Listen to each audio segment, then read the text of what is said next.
Conjugar, Centro Português de Apoio à Pesquisa Científica e à Cultura. Acreditamos que as ciências e as artes mudam o mundo.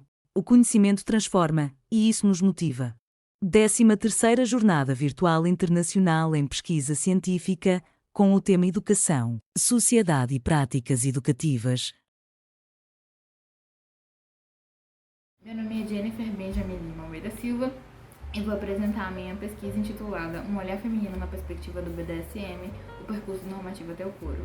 Iniciar falando sobre o corpo e como o corpo ele é utilizado para além de ser apenas um corpo, e sim como algo de expressar o que o indivíduo ele sente, o que o indivíduo ele se atrai, como ele se emociona e por que ele se atrai. Da mesma forma que a sexualidade também é um meio de expressão, ele é um meio de passar para o exterior o que o indivíduo está sentindo, como e por quem ele se atrai.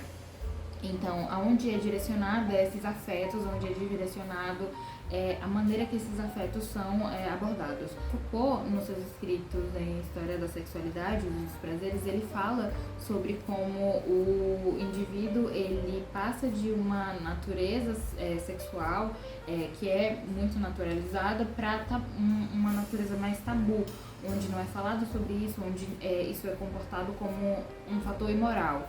Então, ele é usado como uma maneira de regular o social. Então, o indivíduo ele continua suprimindo suas vontades, seus desejos para se encaixar no social, no que seria padrão normativo daquela sociedade.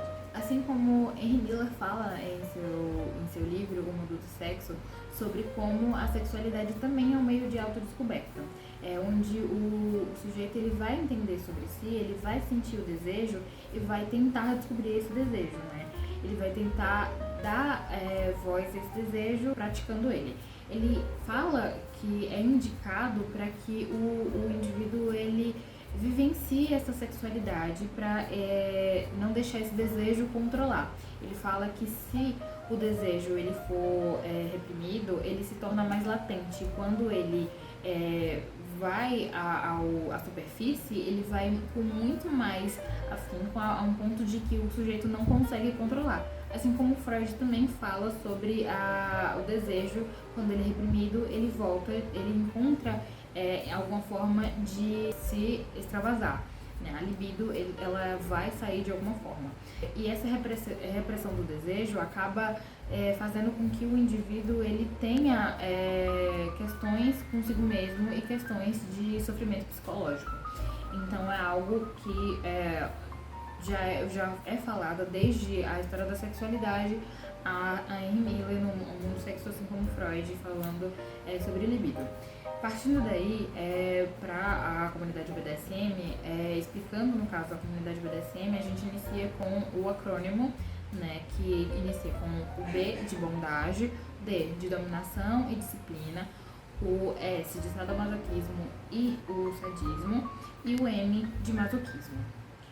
Todas as diretrizes são a partir do SSC, que é o São Seguro Consensual. Então, os praticantes só podem fazer parte a partir dos 18 anos, com estudos e sendo regidos por essa regra do São Seguro Consensual. Entende-se que fatores sexuais e não sexuais fazem as pessoas se interessarem pela comunidade de BDSM.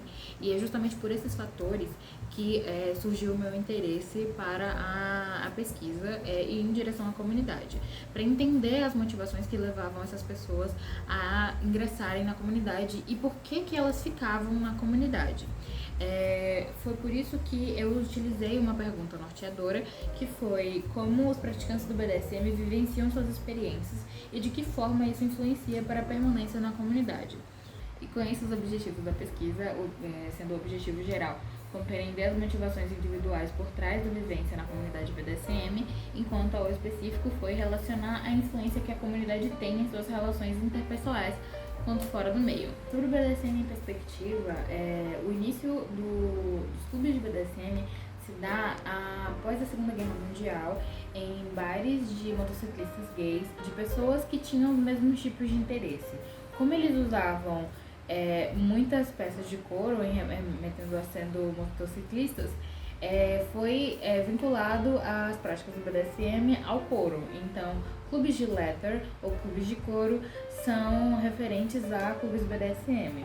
A respeito dos termos utilizados para a comunidade BDSM, como sadomasoquismo, foi cunhado por Richard von Krafft-Ebing, falando sobre o contexto de práticas sexuais não normativas, utilizando meios da medicina e da psiquiatria para colocar essas práticas no mesmo grupo. A comunidade BDSM abraçou o termo para referir, no caso, as práticas que falavam sobre o sadismo e o masoquismo, e aí ficou o sadomasoquismo. Para o método da nossa pesquisa, nós utilizamos estudo de caso e fizemos a procura de participantes por meio do Bola de Neve, do método Bola de Neve. Fizemos um questionário sociodemográfico e uma entrevista semi-estruturada, com uma duração de média em 1 hora a 1 hora e 40. Foram gravadas e transcritas por nós, pesquisadores.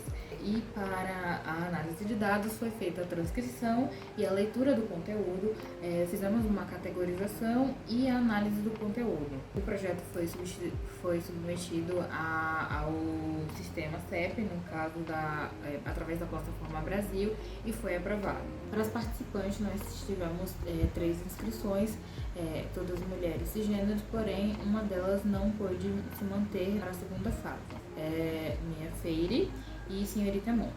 Para Mia Feire foi uma mulher cisgênero, de 40 a 45 anos, brasileira, de Brasília, uma mulher cisgênero, heterossexual, parda, com ensino superior completo, psicóloga e se identifica como bottom.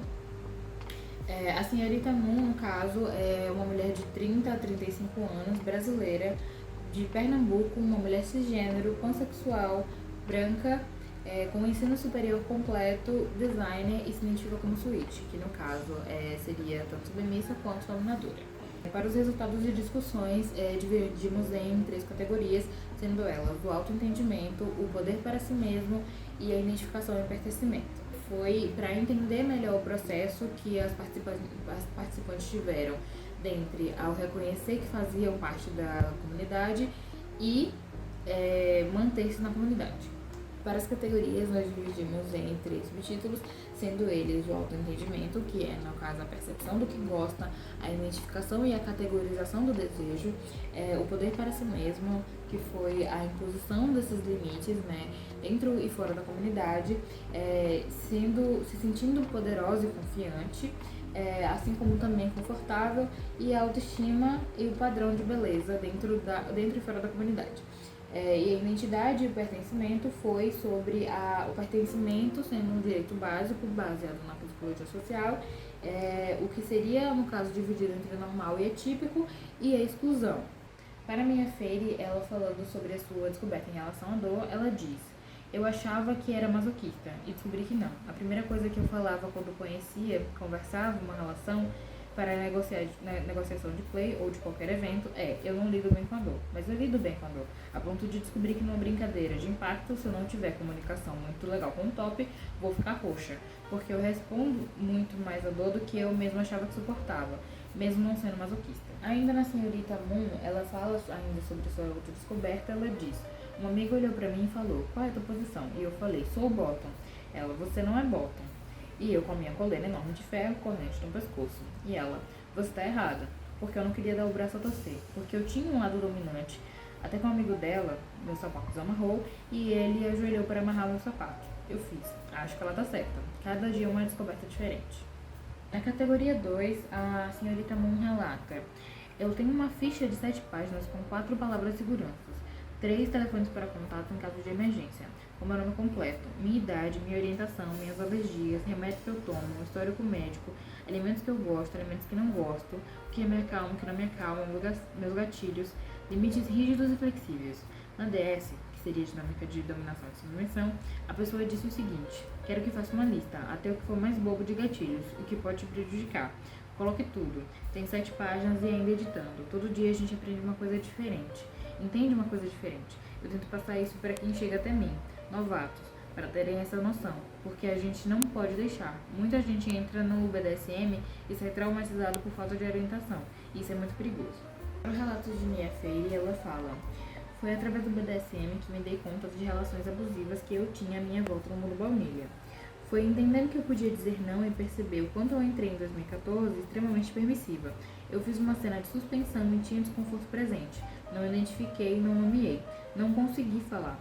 Não houve cuidado das outras partes de identificação. E foi depois, em terapia.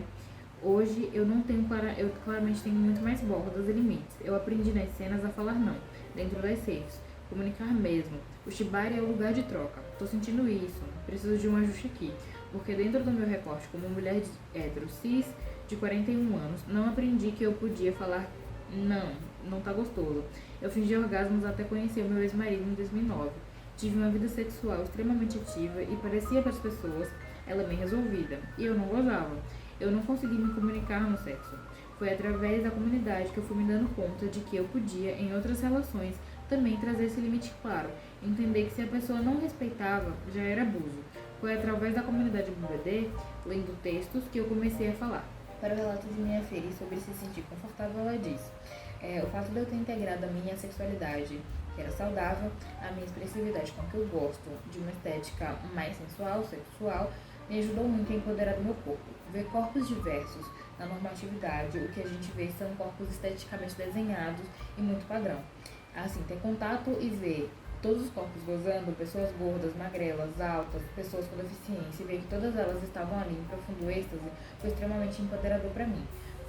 Me ajudou muito a me integrar o meu corpo com todas as dificuldades que são minhas e fazem que eu seja quem eu sou. Então, sim, para a categoria 3, mais um relato de minha feira falando: as pessoas do BDSM são como eu, trabalham e vivem os kinks. O quanto conhecer essas pessoas me trouxe, só houve uma sensação de integração.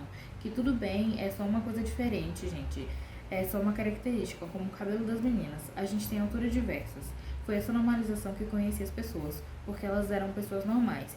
Elas me explicaram um monte de coisa. A gente, na fantasia, vai imaginar que vai encontrar pessoas muito esquisitas e a ideia ainda do couro, do látex, e como se essas pessoas vivessem em hierarquia, não por óbvio.